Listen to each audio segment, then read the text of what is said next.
say thank you to the wonderful groomsmen, Maggie and Erica here. They had an orange dress for me, but it didn't fit. I would look good in the colour though. If you're feeling really nervous tonight and a little sweaty and with some anxiety, it's probably because you've just married Bruce.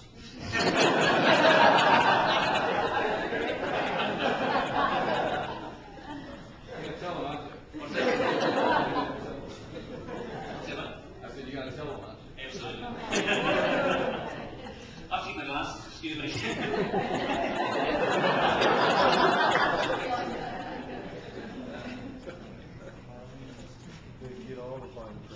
Glasses are a new thing for me. I don't remember them very often. I have to go and get them.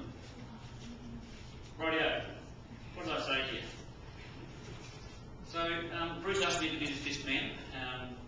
And that's a problem, because the problem with being the best man is you can never prove it. One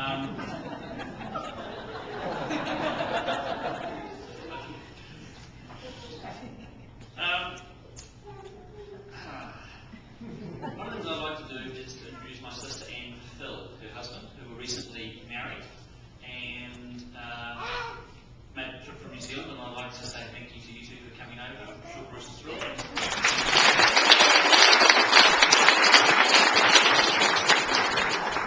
Because I got to be in the bridal party, I met everybody, but you two sat in the corner.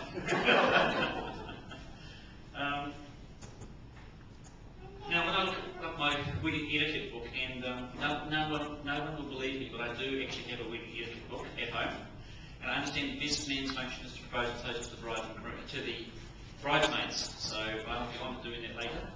But for now, what I wanted to do was talk about the real function of the best man, which is to tell the truth about the groom to the poor bride's parents. It's too late.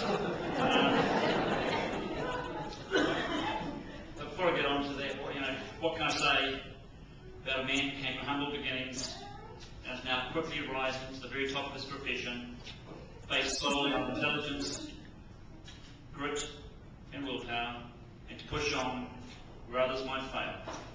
A man who is beginning to distinguish himself among his peers, and where none can say a bad word about him. Enough about me.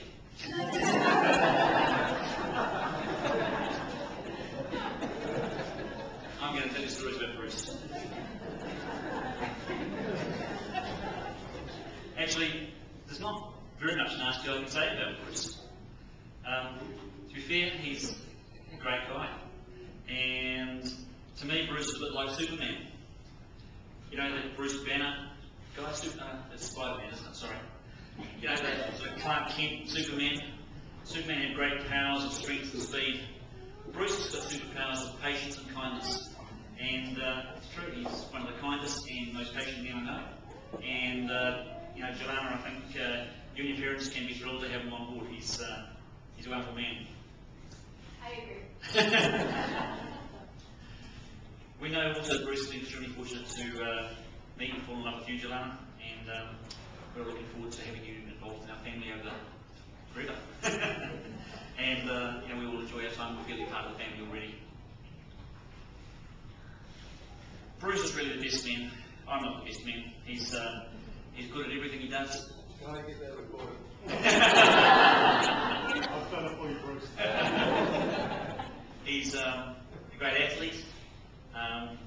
He's actually a handyman too. I mean, for a Burns, that's unheard of. Yes, I've heard about you. He can fix things. It's beyond me. So, yeah. There's not a lot of stories that I can really tell about Bruce beyond the ones that I've told many times over. Bruce, the famous story about Bruce is that for years he was nicknamed Grasshopper. And our mother thought this was because of his wisdom. There's a program on TV called Kung Fu many years ago, and the bloke, David Carrigan, was called Grasshopper in that. And it's because he was a wise man and he moved from place to place and helped people out. My mother was very proud of this sort of discussion about Bruce makes his peers be more grasshopper. The truth was, we were in a surf club one day and we had a few too many beers at an after-match function from surf day, and Bruce moved from grass mound to grass mound. Not the best of shape. It was called grasshopper. It took my mother years to find it out. You should have told them. So look, that's enough for me. I just wanted to say thanks again for the invitation for us being here. Thank you to Bruce and Jillana for getting married. We're looking forward to our time together. And while I'm at it, what I'd like you all to do is raise your glasses and drink a toast to the bridesmaids. I think the bridesmaids all look fabulous today. I'm very impressed. And it's a bit dodgy because my wife's not here. Well, that's but anyway, raise your glasses and ladies and gentlemen, drink a toast to the bridesmaids. Thank you. Thank you.